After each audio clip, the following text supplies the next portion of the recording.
કામ કરે છે ત્યારે એને ઈશ્વરની સાઈ છે.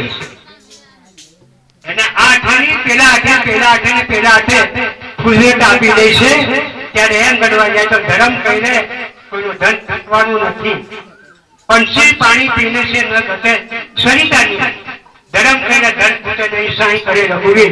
ત્યારે ધન હકીને મળી જાય ત્યારે મળી જાય તો બી તે મળવા જાય બીજા અવતારમાં તે ધનની પછાડી કઈ મતલબમાં નાગ થઈને ઉપર બેસી જાય છે.